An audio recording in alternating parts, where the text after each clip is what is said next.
Hello, welcome. Let's try to solve another Leetcode problem. 1589, maximum sum obtained of any permutation.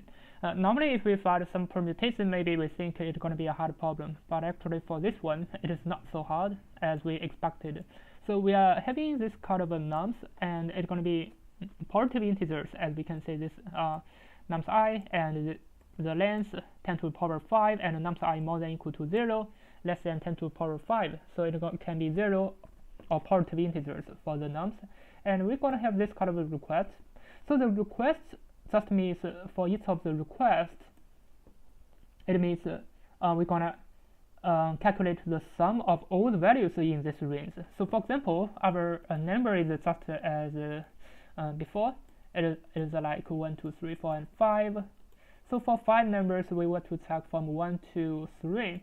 So the result is going to be 8. And another one is 0 to 1. It is here, so it's going to be 3. So 3 plus 8, it is 11. Yeah, but this kind of numbers can be permutated in either way. So there will be all kinds of permutations. Basically, there will be n factorial different kind of cases. Yeah, maybe we're going to change it. Maybe this is 5, this is 4. So the result is going to be different. Yeah, but I'm going to not try to explain the example why another one is going to become 18 and become 19. Yeah, basically the idea is that I'm going to explain the idea how we're going to solve it. So the idea is that we're going to change accumulated values in a range. So for example, it is like that. Yeah. So if we were to change the values in a range, basically this is a difference array idea. So we're going to accumulate all the values, for example, in this range here. So this means there are 4 overlaps. Yeah. Basically, this means this number is going to be the most frequent number. If this is a most frequent number, definitely we want to use the maximum number 5. So we have 4 numbers, 4 times 5. This means we already have a result of 20. Maybe this number, for example, this number is 3. But there is only 3 duplicate, so the result is going to be 3 times the second maximum number. So it's going to second largest number. It's going to be 4. So it's going to be 3 times 4. So the result is going to be 20 plus 3 times 4. So if there are only 2 numbers. So if there are any other numbers, so we're going to use the similar way to solve it. So this is the idea. First of all, we're going to use the prefix sum to find the most frequent numbers, and we're going to sort the numbers in increasing order. And then we're going to sort the nums also in increasing order, and then we're going to put them together, and we're going to product array 1, product array 2 to get the and sum of all the product value, each of them, and we're going to get the final result. For example, we have the array 1, so this is just the nums, and maybe 1, 2, 3, and then we're going to get a frequent number that is according to the request. Maybe this is 1, 2, 3. So the final result is going to be 1 times 1 plus 2 times 2 plus 3 times 3. So it's going to become 14. So this is the idea of how to solve the problem. Now we're going to prepare a prefix array, and we're going to prepare a difference array first. So the f is going to be equal to 0 times, because for the request, for each of the requests, the start place and add place that is also included. According to this kind of formula, we can say that the start and ni are 0 index, and they are both included. So if it is included, so we're going to use 0 times n plus 1.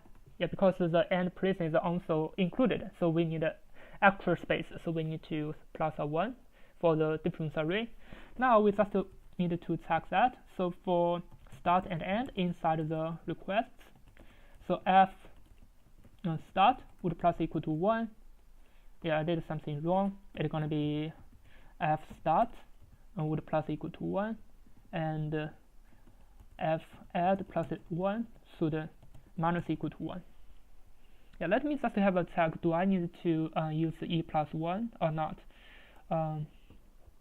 So this is the end place, and for example, this is 3. This means from 1 to 3, I need to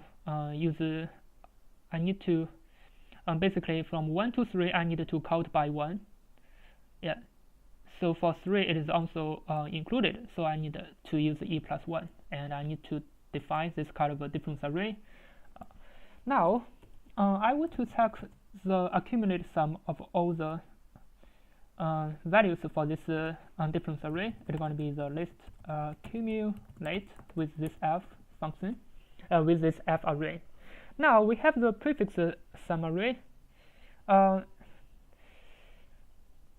Now what we need to do about it? Definitely for this prefix array, we prepared some actual memories. Now we need to remove that, so we're gonna need to remove 1. So we're gonna use the slice minus 1 just to remove the last one, because definitely the last one gonna be 0. Now for the prefix array, we want to sort it, but before that, let's just check what is inside the prefix. Let me just return a 0 at the moment. Let's just check what is inside the prefix. As we can see, inside the prefix, it is something like 1 to 1, 1. Definitely it means at some other places at index 1, it's gonna have a frequency of 2, because here is 1, here is 1. It means everything should be okay. Now what are we gonna do? We just need to sort the prefix. So the prefix gonna sort it in increasing order, and nums gonna be sorted in increasing order. And now I want to get the final result. So the final result gonna be the sum up of all the product value of the two arrays. I don't know if I can use the product because I forget it. Let me just try. So the product gonna be each of the values. Yeah, I forget about it. Maybe I don't need to use sum. It's just a product. Yeah, let's just try. If it didn't work. Yeah, so I forget what is the product. Maybe let's just use the sum. So the sum of it's gonna be a times b for ab in zip, pre, and nums. Now let's just try to submit it and run it. As you can see, it works. And now let me just submit it to tag. And definitely this problem is not so hard to think about it, and it's not so hard to code in. Definitely the coding is going to be also easier like this.